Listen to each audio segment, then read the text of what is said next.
This is a weekly summary of interesting news that is relevant for my distributed systems lecture here at the Eastern University of Applied Sciences in Switzerland. My name is Thomas Bocek, and today I have 5 topics. I already saw students fighting with CORS, and we will be talking more in details about CORS in the upcoming lectures. And this article explains the difference between CORS and CSRF, stands for client-side request forgery. So let's talk about how browsers handle requests between different websites, which of course is important for distributed systems. When you browse the web, your browser follows rules about which site can talk to each other.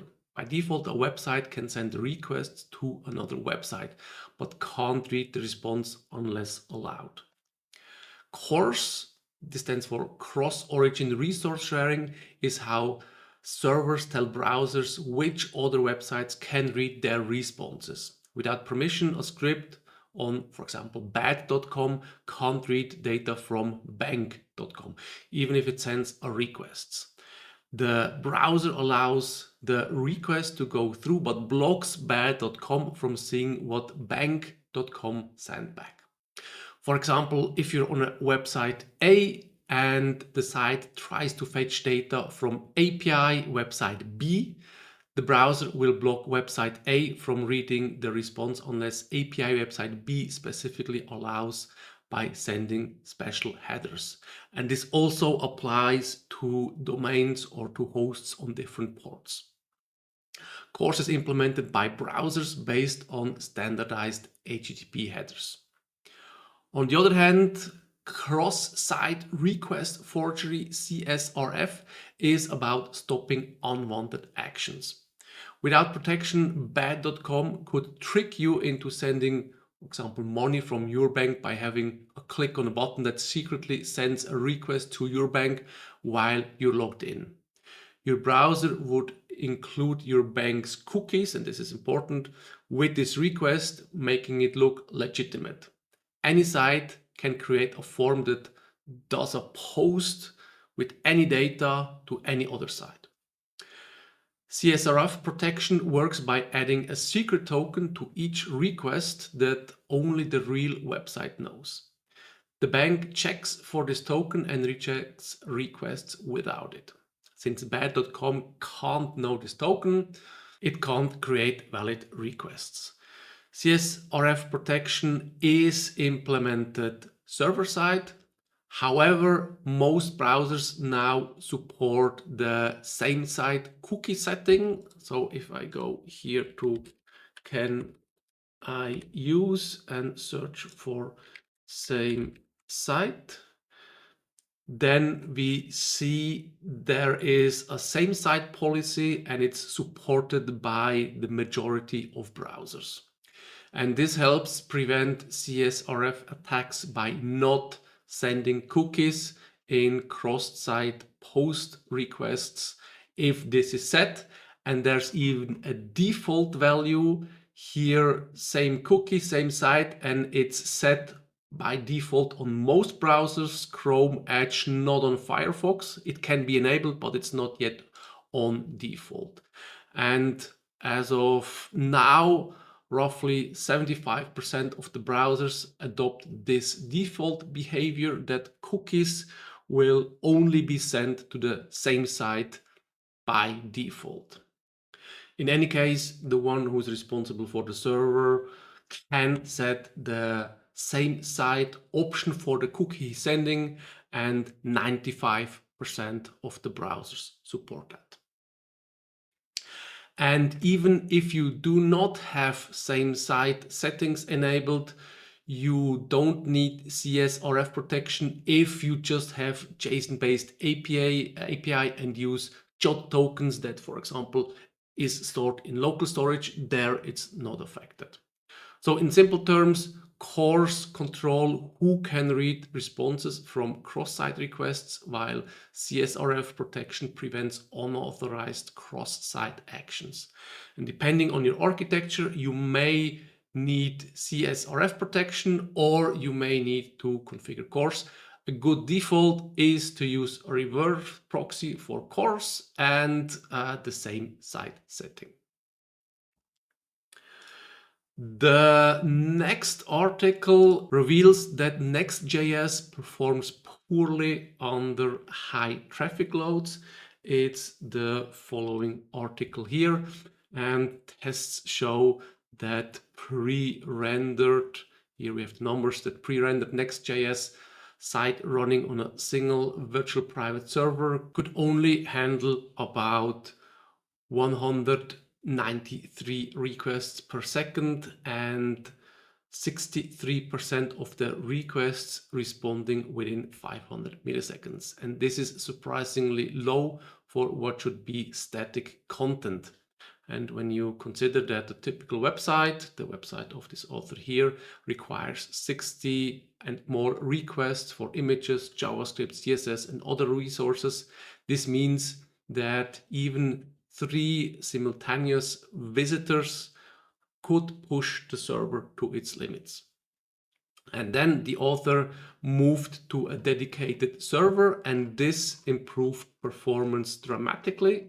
Here we have the dedicated servers handling up to 2,330 requests per second to this homepage. But the most revealing finding was that comparing pre-rendered pages to server-side rendering reduced performance by 88%, handling only 271 requests per second on the same dedicated hardware, and on VPS it even was reduced to 34 requests per second, which is extremely low. Next.js, here if you take a look at it, how many requests can be handled. So here we have JSON requests per second. So we are here in the range of millions, 3 millions, 2 millions. And when we go down to Next.js, we see here Next.js is somewhere around 1,000. So Next.js is slow. As an alternative, Vercel offers an alternative hosting solution specifically designed for Next.js with all the optimizations, but its usage-based pricing model can become expensive, especially during traffic spikes. A more cost-effective approach is to avoid Next.js and serve static HTML, JavaScript, and CSS directly through traditional web servers that have been optimized over many years. A quick test on dsl.i.os.ch running nginx with 5,000 requests finished in 4.2 seconds, resulting in almost 1,200 requests per second with only 2 vCPUs and 4 gigabytes of RAM, which seems comparable to the author's VPS, to this table here, since I was serving 7 kilobytes, and if we go here 6 kilobytes, 800 requests per second, it's somewhere in that region. It's a bit more RPS than the author has, and also the requests are served faster. So 75% of the requests finished in 92 milliseconds, while the author states here that only 76% responded within 500 milliseconds. So with nginx, it's much faster. However, the limiting factor seems here opening the connections, so the TCP connections, and I guess this is also the issue with this author's benchmark here. TCP slow start will also be part of the upcoming lectures. Now, if we disable the new connections and reuse connections here with the -K for keep alive, we can measure how much the machine can handle and not spending in a wait state. And if I run this command again, I reach around 11,000 requests per second. Now, I have not benchmarked Next.js with that, but I expect it to be slower according to the benchmarks found here. The third topic is about the US Bitcoin Strategic Reserve. It's the following article here.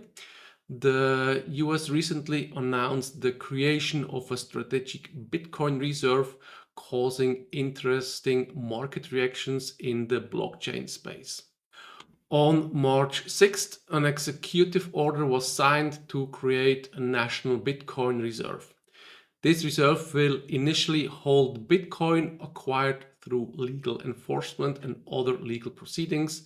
And the order also mentions developing ways to acquire more Bitcoins without adding cost for taxpayers. The market response was mixed. Bitcoin exchange traded funds ETFs saw nearly 370 million US dollars in outflow on March 7th, showing that some investors were disappointed with the announcement. Many had hoped the government would announce active Bitcoin purchases rather than just creating a framework for a reserve. Bitcoin's price dropped more than 2% following the news, and futures contracts also declined by similar amounts. Futures are agreements to buy or sell Bitcoins at specific future dates. Despite the short-term negative reaction, some market experts suggest the reserve could have a long-term positive effects. The creation of a US Bitcoin reserve might encourage other countries and financial institutions to add Bitcoin to their portfolios. Next, Apple has released the M3 Ultra chip with a 32-core CPU, 24 performance and 8 efficiency cores with an 80-core GPU and support for up to 512 gigabyte of unified memory. This is the following article here. The chip connects two M3 Max dies using the Ultra Fusion packaging architecture containing 184 billion transistors in total. Benchmarks comparison indicate the M3 Ultra performs 1.5 times faster in CPU tasks than the M2 Ultra and 2 times faster in GPU workloads. And the chip includes a 32-core neural engine for AI processing and can handle language models with up to 600 billion parameters on a single device. And this development shows that the Moore's law continues to advance computing, with transistor counts increasing dramatically, but now with combined CPU and GPU. So the Ultra 2 had 134 billion transistors, and the M4 Ultra now has 184 billion transistors for consumer grade hardware. So here these two machines are for enterprises and M4 is for the consumer market.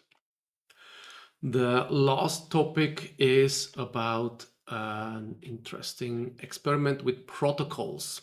And this experiment recently tested what happened when sending internet packets with custom protocols instead of the standard TCP or UDP. And the researcher created a custom protocol called HDP and tested whether packets would make it through various network layers. When testing locally on a single machine, most protocol numbers worked fine, though a few, like those used by TCP, ICMP, or IPsec, were blocked by the operating system. And this showed that even at the OS level, there are assumptions and restrictions about which protocols can be used. The more challenging test came when trying to send packets across the internet. Initially, one packet made it through to a DigitalOcean server, but subsequent packets were dropped.